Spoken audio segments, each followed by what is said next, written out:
What's up, everybody? Welcome into this Friday edition of Extra Time. Stevie, Nicol, I'm Seb. We got Craig and Shaka with us as well. Good questions here. What a week. Finally, Champions League is back. I needed that. Why did you look so serious there? Well, because it's just, I'm so happy that it's back. It's been a long, cold, dark winter. All right, I'm fine. And now I'm in studio with you talking Champions League. Stevie, during your playing days, speaking of, did Champions League matches always have the same buzz around them as they do nowadays? I'm guessing we're talking pre-pandemic. What made them so special? To be honest with you, I didn't particularly notice because when I joined Liverpool, they were European champions, and I joined a culture that was about it doesn't matter who you're playing, where you're playing, how many's there, how many dogs are or aren't there. You have to think about what you're going to be doing. And so all the stuff that went on around, I didn't really notice. So you think it's a bigger spectacle now? No, I wouldn't say it is. I mean, playing in front of 60,000 in Bucharest is fantastic. Right. In Bulgaria. I mean, probably the things I remember are the difference between going behind Iron Curtain, for example. Right. You know, where but that, there's no colour. You know, there's no flares, there's no colour. There's just everybody's in either green, brown or black. Yeah. But that would have been that way whether it was Champions League or not. That would have impacted. Right? Those are the things I remember. Listen. There's no way. How do you go and play in Rome in front of, again, 60,000 people and it's not exciting? Right. But that's not how you prepare. We're preparing to play another game. Right. And your weekend experiences were pretty exciting too. I mean, you know, you weren't playing in an empty, small stadium. Well, again, same thing. You're preparing, so it's more about you're probably better asking fans. Oh yeah, that's a good shout. Stevie and Craig, were either of you torn to shreds by a very fast player in your playing days? Of course. The Mbappe PK incident comes to mind. What was the best strategy to stop speedsters? Craig? Well, I didn't play fullback that minute. I played wing-back quite a lot of times in my international career. And one guy that I thought was going to do it to me was Roberto Carlos, but it didn't actually happen when we played Brazil, probably because for once in my life, I used my nogger and I gave myself plenty of room so that he couldn't run in behind me. But actually, one player that I remember chasing, I think I've mentioned it before, was a young Craig Bellamy coming through at the time at Coventry City. So yeah, and you learn to sort of position yourself. But if you get caught in a straight fight with somebody like that, for me, I was always going to come out second best. Is that just it, Stevie? Like protecting yourself so you don't get burned? Yeah, absolutely. Take them to where there's more bodies. And that way, if you're lucky, you can pass them on to somebody else. Is there a guy that comes to mind? There was one guy that I remember that and I'm talking about my best. Listen, when you're hitting 34, 35, you're playing fullback, everybody seems fast to you. But at my best, I played against a guy who played for Real Madrid called Gordelio, and I couldn't figure him out. The guy Not just speed, it was everything else? I couldn't figure him out. Right. And so that's all I did. I did exactly what Craig did. I didn't get too close. I dropped off, and then I tried to take him inside to where all the traffic is. So that, as I said, maybe you can pass him on. But yeah, he was the only guy I just never could work out. We saw the new rivalry sort of develop this week between Mbappe and Haaland. Haaland saying after he saw the hat trick, he was inspired to get his brace or whatever. Take it with a grain of salt. The next question, though, did you guys have any sort of rivalry in your playing days? And did good performances from your rival spur you on to do better? I don't know if this is like an individual rival or a team rival. Shaka, you ever have a rival? You seem like a pretty nice guy. Not in that regard. And certainly keepers don't see it that way. Probably the only, or as close I'd come to having a rival in that respect, and it's nowhere near the context of Mbappe and Haaland or Messi, Ronaldo, would be Mark Schwarzer, and only because he was also not English. He joined Middlesbrough in the Northeast just about just before, or just around the time that I joined Newcastle. So apart from that, you know, that was it. Nothing else really. Craig, any rivalries in the Burley household? Well, this is my biggest rival at the moment.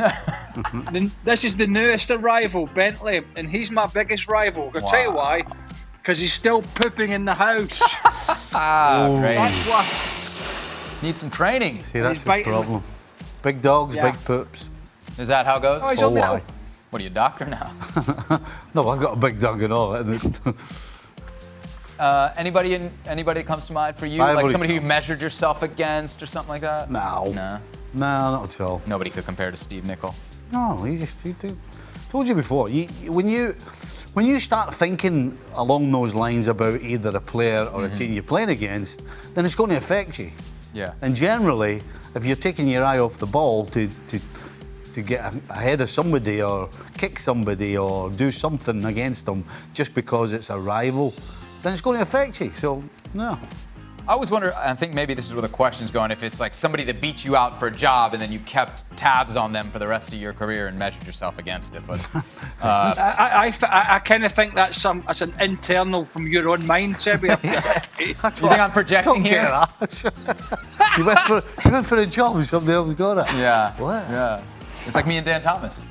No, like, let's say you were on the same team with somebody else. I know what a rival is. No, you thought you were better than them, and then I know what a rival is.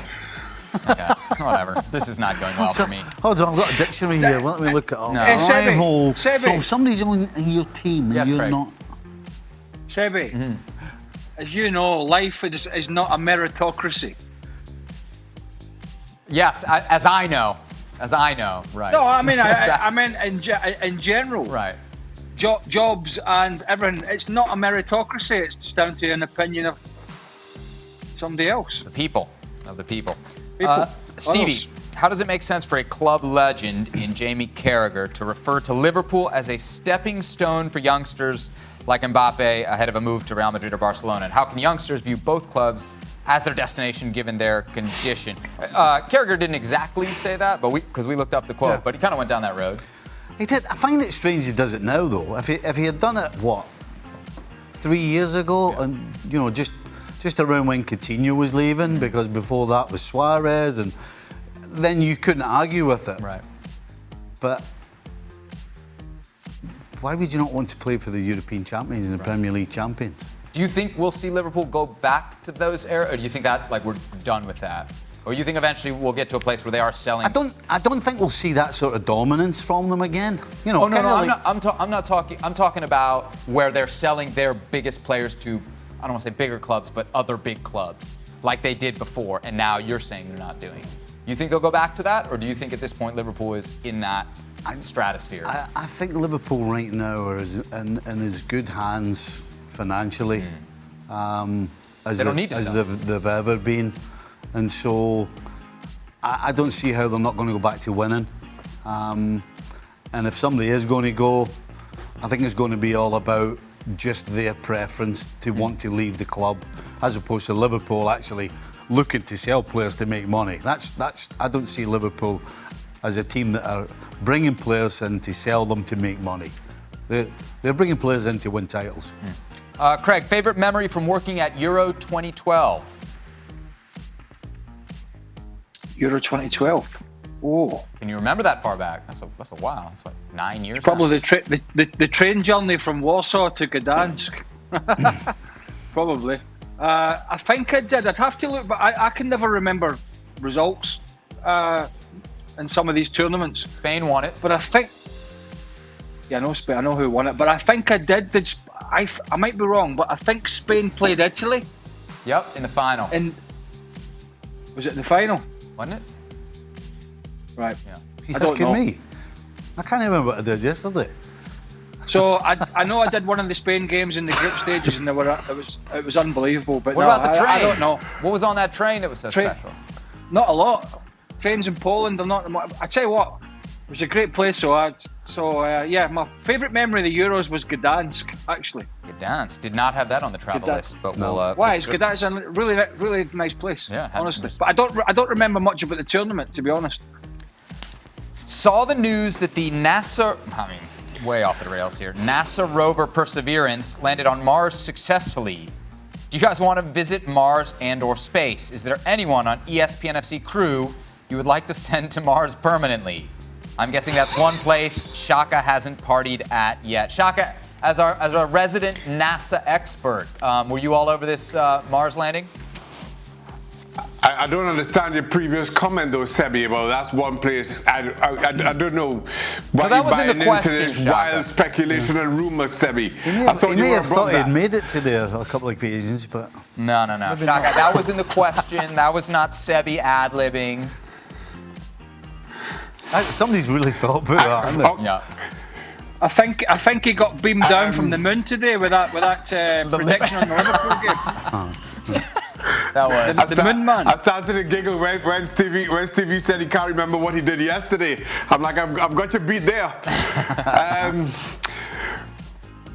Sebi, I tell you what, I'm really intrigued if there's life on Mars. You know that?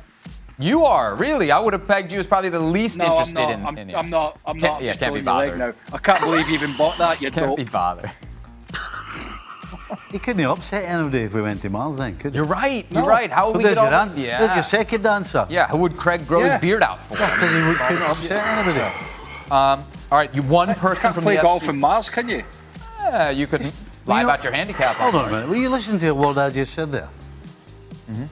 Oh yeah, they played golf on the moon. Sorry, what were you saying? Sure, exactly. Yeah, You'd never listen to one single word. I got- just told you. No. I told you the answer to the second part of the question would be Craig going to Mars because he couldn't upset anybody because there'd be nobody there. You'd send and then Craig. you just kept talking and looking at me as if I'd said nothing. Stevie, that's one of the reasons why he never moves any further up the ladder here at this ESPN FC show. Yeah. Yeah, Clearly. yeah, that is definitely the reason. I actually Stuck on the second rung of the ladder for reasons like that. That's right. Doesn't listen. Permanently. Doesn't listen. Shaka's having a good laugh at this. Permanently on the bench. I know, we all know why I'm second to Dan Thomas. It's because of his pronunciations. He's just so good at it. You've anointed yourself as second to Aye. Dan Thomas now. Have you? Yeah, exactly. Aye. Got a high opinion of yourself, Sebi. Hey, Calling all other presenters of ESPN FC. We literally, hey, listen, there are only. they actually asked me to step in when Did that they? was their Is that- one is that how desperate before they you are? came, aye. Really? So don't get too carried Yeah, away. it's not a, I get it. They asked Frank LaBeouf to do it, and he can barely speak a word of English. Yeah.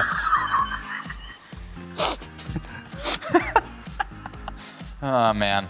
I mean, basically, they asked a guy who nobody understands what he says. Over you. Thank you. I appreciate that. I mean, I appreciate that. Did It's going to be a long weekend of they soul listen? searching. they Build listen? this ego back up until Like I'm it's back salsa next dancing. week. Maybe there's maybe the second best host will be in next week. That's what it'll be.